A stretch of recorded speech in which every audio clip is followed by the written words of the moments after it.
Assalamualaikum warahmatullahi wabarakatuh, Sobat Bumi Mojopahit Antik semuanya dimanapun Anda berada. Kita akan kembali lagi Sobat semuanya untuk belajar mengenal seputar dunia Tosan Aji. Nah, ini di depan kita semuanya sudah ada sebuah tombak. Ini kalau kita lihat dari bentuk warangkanya seperti ini bisa dipastikan untuk diisinya berarti tombak ini. Nah, kira-kira tombak apa ini mengisi dari warongko yang bagus ini? Coba kita akan lihat dulu dari warangkanya ya. Sebelum kita menginjak atau melihat dari isi pusakanya, kita akan melihat dulu dari keindahan seni ukirnya. Wah, ini keren banget ini. Saya sangat suka banget dengan seni ukir yang seperti ini. Jadi apa ya? Istilahnya itu ukirannya sangat detail dan juga sangat ngerawit sekali. Ini sudah bisa dipastikan memerlukan sebuah keahlian khusus yang mumpuni, nah, yang punya jam terbang tinggi dalam seni ukir ini. Nah, silakan diamati dari seni ukirnya ini. Ini warangkanya sangat bagus sekali. Ini adalah warangka scan ukir, Sobat Bolo Mojopahit Antik semuanya. Nah, ini kalau kita melihat untuk di ukirannya ini kebanyakan adalah ukiran semacam kayak bunga-bunga dan juga daun-daunan ini. Jadi flora menggambarkan keanekaragaman hayati, apa ya? Keanekaragaman flora di bumi pertiwi ini. Sangat bagus sekali.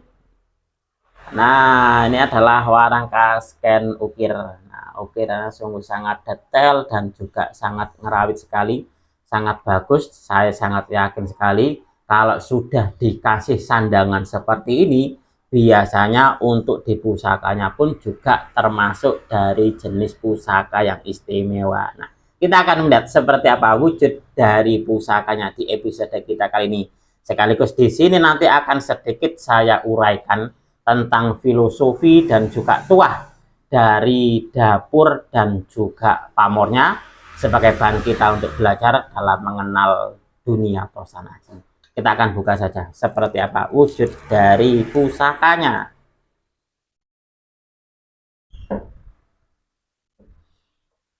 Oke, belum mau Mojopahit Antik semuanya. Nah, ini adalah wujud dari pusakanya. Ini kalau di dalam pengetahuan Tosan Aji saya adalah tombak cacing kanil. Nah, tidak seperti tombak cacing kanil umumnya. Nah, di bagian sini ini semacam ada kayak apa ya? Kayak kuping seperti itu. Saya menyebutnya itu mahkota. Jadi cacing kanil mahkota berstempel. Saya bilang berstempel karena tombak cacing kanil itu terkadang Sobat Bumi Mojopahit Antik ada yang punya stempel, ada yang tidak. Dan ternyata itu diyakini juga memiliki sebuah makna tertentu. Nanti akan saya uraikan nanti. Nah, ini adalah cap atau stempel relief yang ada di bagian sor-soran dari bilah tombaknya. Nah, ini. Karena tombak cacing kanil itu juga ada yang tidak memakai cap atau stempel seperti ini. Sebagian ada, sebagian tidak ada. Nah, saya pernah punya keduanya.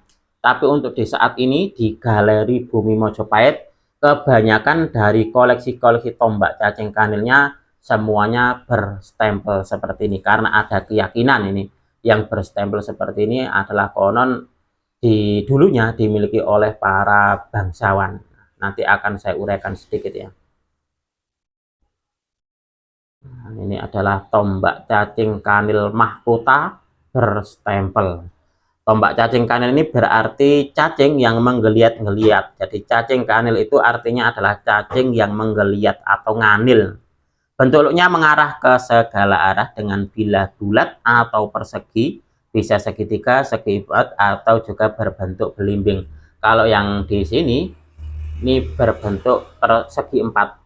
Tombak cacing kanil ini diyakini tuahnya untuk menundukkan lawan, bawahan, atau juga lawan jenis. Konon pemilik pusaka ini bisa memiliki aura kewibawaan dan pengasihan sehingga disegani dan juga dihormati semua orang dan disukai oleh lawan jenis.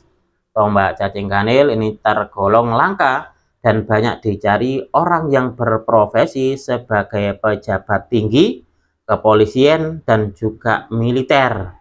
Tombak cacing kanil saat ini sering dijadikan isi dari tongkat komando, sehingga lebih mudah dibawa kemana saja sehingga tidak terlihat mencolok. Dan tokoh besar yang dipercaya selalu membawa pusaka cacing kanil dalam tongkat komandonya adalah Presiden pertama Indonesia, yaitu Presiden Soekarno. Nah ini, konon pada zaman dulu, tombak cacing kanil yang dipakai para bangsawan keraton dan keturunannya ini terdapat tanda khusus. Nah, terdapat tanda khusus berupa cap seperti relief atau tulisan cekung mendalam pada pangkal bilahnya. Nah, kira-kira seperti ini ya. Ini ada cap relief khusus di pangkal bilahnya.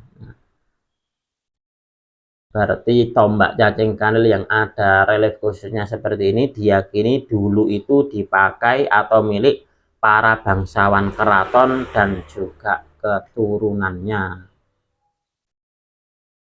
Lalu setelah dari bilahnya, coba kita akan melihat dari pamornya. Ini pamornya adalah pamor singkir. Nah, pamornya garis-garis seperti ini. Ini adalah pamornya pamor singkir. Baik, kita lanjutkan pada pamornya. Pamor ini adalah pamor singkir atau adek singkir. Motif pamor yang bentuknya ini membujur dari pangkal ke ujung bilah, dan garis pamor itu tidak boleh terputus. Dalam kasana tosana aji, ini tuahnya dipercaya sebagai penolak, bisa untuk tolak bala, menolak guna-guna, menolak wabah penyakit, angin ribut, banjir, dan juga sebagainya. Nah, jika secara umum pamor adek singkir memiliki tuah untuk menyingkirkan hal-hal yang negatif dan menjadikan pemiliknya ini kalis ing sambikolo atau terhindar dari mara bahaya atas pertolongan dari Tuhan yang Maha Kuasa. Wallahu alam bishawab. Nah, jadi ini adalah tombak cacing kanil mahkota dan berstempel dengan pamor adek singkir atau pamor singkir.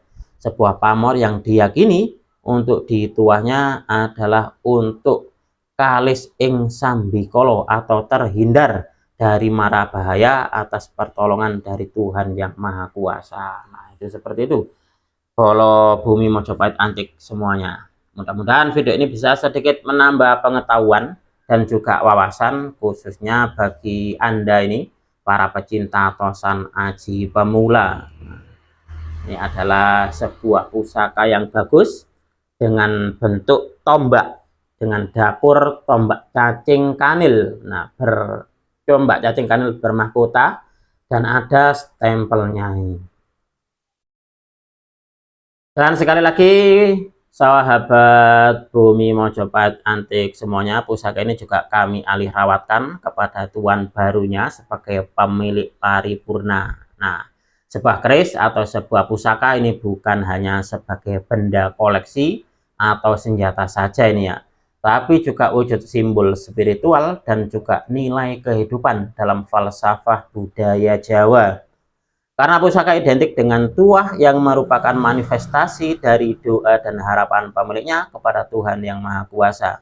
Karena sejatinya merawat pusaka ini sama halnya dengan merawat doa dan harapan agar kita selalu ingat dengan apa yang menjadi tujuan dan cita-cita kita.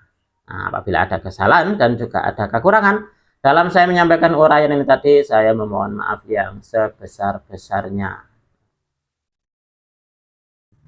Saya Tony Kristanto, salam kelangenan dari Bumi Mojopahit, Mojokerto. Wassalamualaikum warahmatullahi wabarakatuh.